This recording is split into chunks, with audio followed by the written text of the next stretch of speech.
Atmospheric नदी के कहर के बाद अब बात करते हैं वायनाड की मुसीबत की। कुदरती तबाही ने वायनाड की सूरत बिगाड़ कर रख दी है। सवाल है कि क्या केरल में इससे कुछ बदल जाएगा? कितनी बड़ी ये तबाही है? क्यों वायनाड में कोहराम मचा है?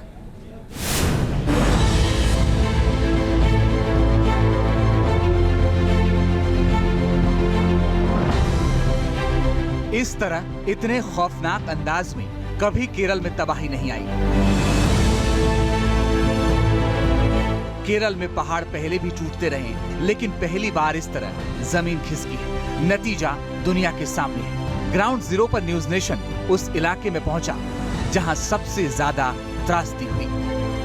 सोमवार की देर रात जिस तरह से वायनाड के कुंडकई और चूरामला में जिस तरह की त्रासदी आई थी, उसके बाद सर्च ऑपरेशन लगातार जारी है। सेना के जवान 24 घंटे इस इलाके में सर्च ऑपरेशन कर रहे हैं। अभी तक करीब 256 के करीब आंकड़ा बताया जा रहा है कि बॉडीज मिल चुकी हैं। लेटेस्ट अपडेट क्या है, इस पर बातचीत करने के लिए ब्रिगेडियर अर्जुन सेगंसी जी हमारे साथ में हैं। सर, सबसे पहला सवाल यही है कि अब तक कितनी बॉडीज को रिकवर किया जा चुका है, कितने निकाला जा चुका है?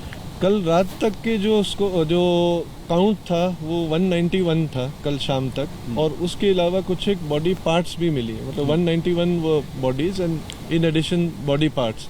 80 से 100 फुट नीचे आपको दिख रहा होगा ये इस रिवर का जो बेस है। तो जहां हम अभी खड़े हैं इस लेवल पे, ये 80 से 100 फुट ऊपर तक ये एक पानी का एक वेव, एक बड़ी एक लहर आई, और यहाँ पे जितने भी घर थे, कुछ एक दुकानें थी, उनको तबाह करके आगे नीचे पहुंचा चुके हैं। केरल में इतने बड़े इलाके में कभी नहीं तबाही मची थी। बड़ा सवाल है कि वायनाड में तबाही के बाद केरल में क्या बदलेगा। वायनाड में आई तबाही की स्टडी हो रही है और इसको लेकर चौंकाने वाले खुलासे सामने आ रहे हैं। इसरो ने पूरे इलाके का सर्वे किया है। इसकी सैटेलाइट तस्वीरें भी जारी की गई हैं। इस सर्वे के मुताबिक केरल में लगभग 86,000 वर्ग मीटर एरिया धसकते हुए मलबे में तब्दील हो गया। फीफा के नियमों के अनुसार अंतर्राष्ट्रीय फुटबॉल मैदान का आकार 6400 वर्ग मीटर होना चाहिए, यानी 13 से ज्यादा फुटबॉल मैदान वाले इलाके में सब कुछ तबाह हो गया। नतीजा ये हुआ कि मलबा इरुवंजीपुजा नदी के साथ लगभग 8 किलोमीटर तक बहा। इस दौरान नदी ने अपने रास्ते में आने जाने वाले शहरों और बस्तियों को तबाह कर दिया। न्यूज नेशन की टीम ने भी तबाही वाले इलाके का दौरा किया और केरल में हुई बर्बादी को नजदीक से देखा। अब आपको एक घर दिखाते हैं। ये है घर, आप तस्वीरों में देखिए, पुंजरी मट्टम का ये घर।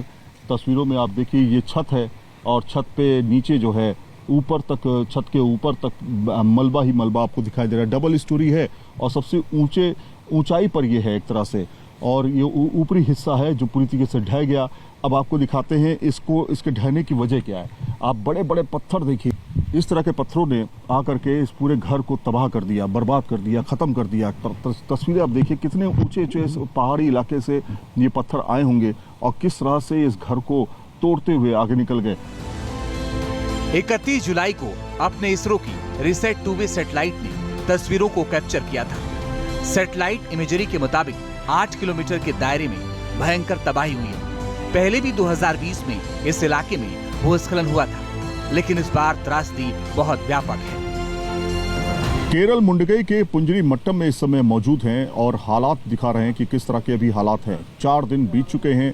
रेस्क्यू ऑपरेशन और सर्च ऑपरेशन अब चलाया जा रहा है। अब सर्च ऑपरेशन इसलिए कह सकते हैं क्योंकि जो लोग फंसे होंगे वो तो बचना उनके लिए मुश्किल है, लेकिन अब तस्वीरों में देखिए इस समय किस तरह के ग्राउंड हालात हैं। यहाँ पर लगातार सर्च ऑपरेशन है, लेकिन ये उस समय की तस्वीरें हैं जब यहाँ पर सैलाब आया था और पूरी तरीके से पत्थर, मड और पानी तीनों ने ये पूरे मकानों को एक तरह से तहस नहस किया।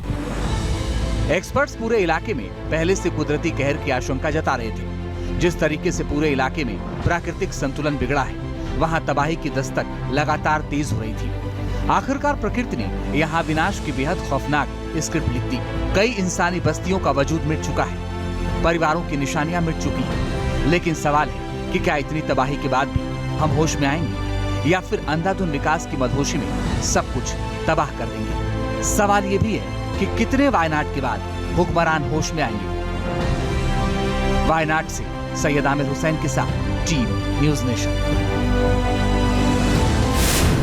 न्यूज नेशन अब व्हाट्सएप पर। खबरों की ताजा अपडेट के लिए न्यूज नेशन के इस QR कोड को स्कैन करें।